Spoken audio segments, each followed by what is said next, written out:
বিষ্ণুপ্রসাদ রাভাকে কোলাগুরু হওয়া যায় না বুঝলেন কি হ্যাঁ কত তারিখে তার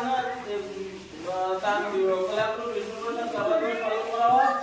20 তারিখ প্রতি বছর কত তারিখে পালন করা হয় 20 তারিখ তার জন্ম কত দিয়েছে 1909 সালের 31 জানুয়ারি 1909 সালের 31 জানুয়ারি তার বাবার নাম হলো গোপাল রাভা তার বাবার নাম কিটা গোপাল রাভা মাতার নাম হলো গেটি রাভা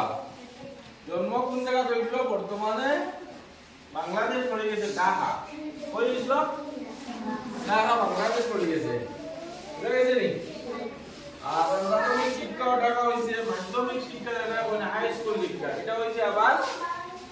তেজপুর আমরা আইনামর ঢাকা জেলার নাম হইল তেজপুর রাভা দিবস বিষ্ণুপ্রসাদ রাভার মৃত্যুদিন বিষ্ণুপ্রসাদ রাভা বাংলাদেশের ঢাকা শহরে জন্মগ্রহণ করেন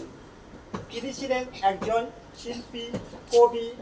নৃত্যবিদ সাহিত্যিক সঙ্গীতজ্ঞ নাট্যকার অভিনেতা সংগঠক এবং মুক্তিযোদ্ধা তার পিতার নাম ছিল গোপালচন্দ্র রাভা এবং মাতার নাম ছিলেন গেঠি রাভা তিনি 1969 সালের 20 জুন তারিখে কর্কট রোগে আক্রান্ত হয়ে মারা যান আর তার মৃত্যুদিনটিকে আমরা কি রাভা দিবস হিসাবে পালন করি এই 20 জুন তারিখটি বিষ্ণুপ্রসাদ রাভার মৃত্যুদিন তার জন্য আমরা কি রাভা দিবস হিসাবে পালন করি তার সাংস্কৃতিক অবদানের জন্য আমরা তাকে কলাগুরু হিসাবে চিনি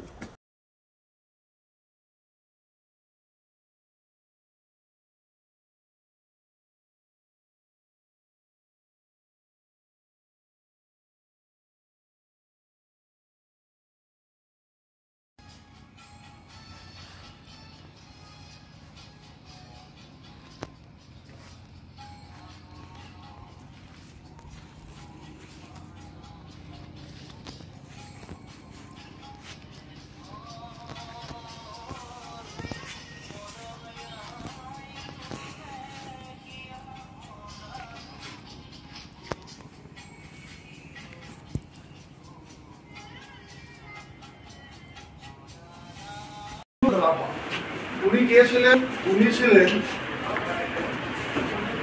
কালচারাল সাংস্কৃতিক জগতে যেমন গান বাজনা এসব আছে না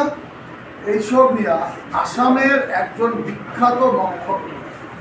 ঠিক আছে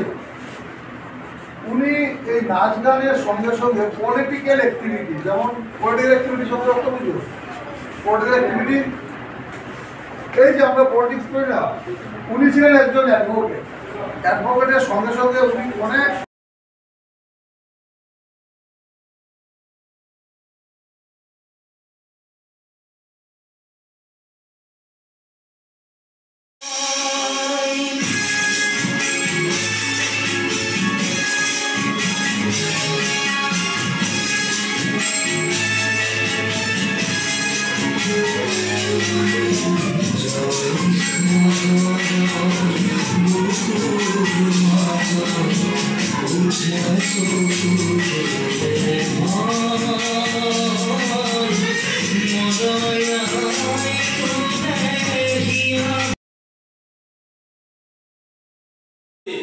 রাভা দিবস ঠিক আছে তাই 20 জুন 1969 খ্রিস্টাব্দে মারা গেছে ঠিক আছে তাইনার জন্ম ঢাকা শহরে বাংলাদেশ নাম শুনছো তো হ্যাঁ ঢাকার মধ্যে জন্ম হয়েছে বাংলাদেশে 31 জানুয়ারি 1909 ঠিক আছে তাই আসামের মধ্যে এখানে প্রচলিত ফেমাস কারণিকা তাই